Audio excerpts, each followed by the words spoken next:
Hello, Scorpio. This is your reading for March 9th through the 15th. I am Art Kozak. This is Art Kozak Tarot. Thank you for being here.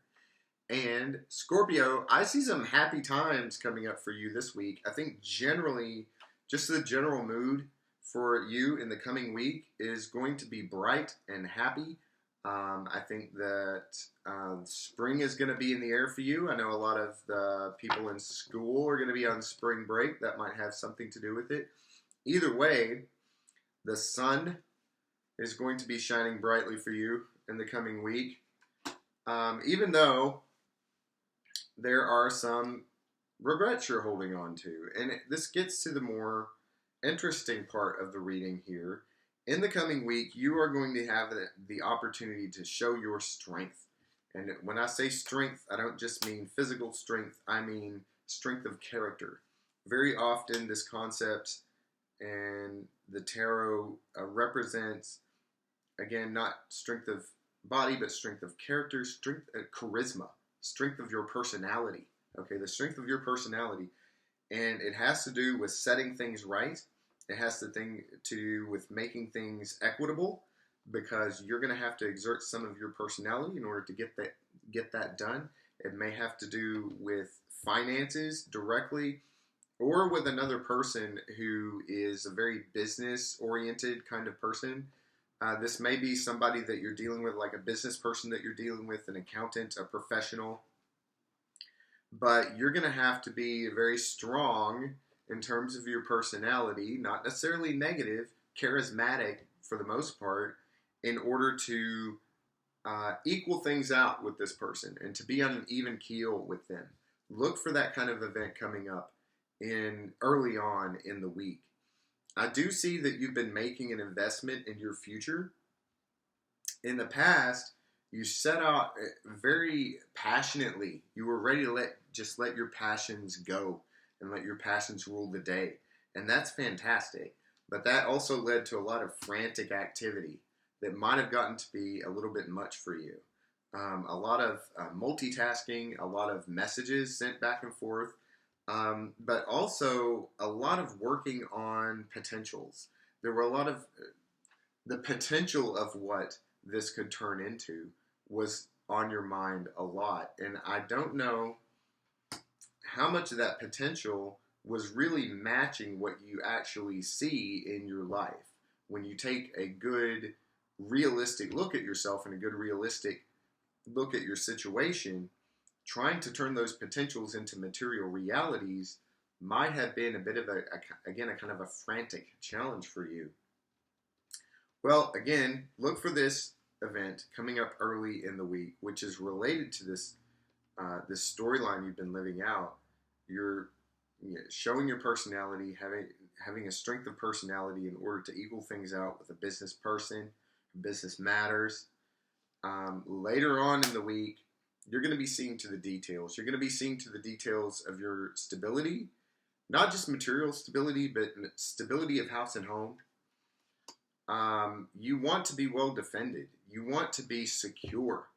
And in order to do that, again, you have to see to the details. It's not just a matter of getting the big things taken care of and making the big moves, but once you've made the big moves, then you have to see to all the little things that need to be played. Once you, for instance, move into a new home, okay, there's a lot of challenges involved into getting into a new home. If you're buying, if you're renting, whatever you're doing, that's a big thing. Making that one big move then, though, leads to seeing to all of the little things around you, okay? Situating yourself. And I do see situating yourself as that's a phrase that's very, very well fitting to what I'm seeing here coming on later in the week.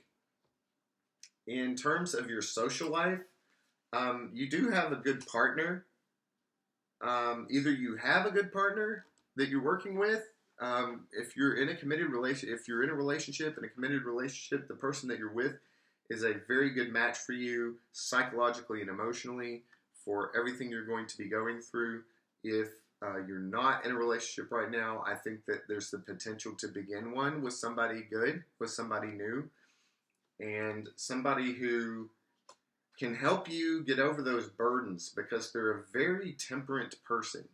Temperance is the card on the table in this particular context, but as I've said before, temperance is often best understood when read from its surface meaning. Somebody who is temperate, someone who does not go to extremes, somebody who's very calming in terms of being able to get things done and address situations without going to extremes. And somebody, again, that you're a very good match for. The two of you are a very good match. So look for that and rely upon, you can rely upon that in your effort to overcome these burdens, the burdens that you have to overcome. Now, I do see, again, that you may have some regret from the past that you're holding on to. More specifically, though, it's a matter of having lived your experience. The experience you've lived may have left you with some scars. The scars aren't hurting anymore, but they're still there. And you've learned from them, okay? You've become somebody who is very diplomatic, can be very diplomatic, but also very realistic, and somebody who's ready to take that next step. Somebody who's ready. You're not holding on to baggage from the past so much as you are someone who has been tempered by your experience. And so you're ready to step out to that next step, and you're looking for a new invitation, whether this is a romantic invitation or an invitation to a new place, so to speak, a new place physically to live. You are looking for opportunities to find those invitations and to be that person who can now move on from your experiences. What is the ultimate outcome? The ultimate outcome here is that you're going to win through. You're going to have the material basis that you need to go forward. This may come in the form of seed money. You may take stock and look and see, okay, financially, I have everything I need to move forward. I may not have everything I want, who does, but I do have enough to grow on, and I've been able to win through. You'll be able to say that to yourself by the end of this week. It's been a little bit of a hard battle, but you've won it, and now you're somebody who's got your emotions in check. You're on top of things, and I hope that something here that I've had to say will be of help to you in this coming journey, in this coming week. I want to thank you for being here yet again. Thank you for sharing, liking, and subscribing. There is a link to our Patreon page in the description box below if you're interested in some additional readings or checking that out. And once again, I am Art Kozak, and I look forward to speaking to you again in the future.